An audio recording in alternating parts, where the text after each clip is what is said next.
Another way to find the volume of a cube or a cuboid is to use a different formula. This formula is V equals capital B times H. This capital B stands for base area. So this formula is saying take the base area and then multiply it by the height. Let's figure out where this formula came from. We know the formula that V equals length times width times height. And if I draw those dimensions on my picture, that's the length, here's the width, and here's the height. So this formula says let's find the base area right here and then multiply it by the height.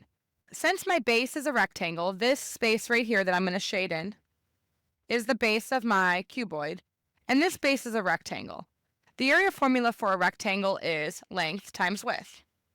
So really the base area is length times width. So if we multiply that by the height, we essentially have the same formula as before, length times width times height.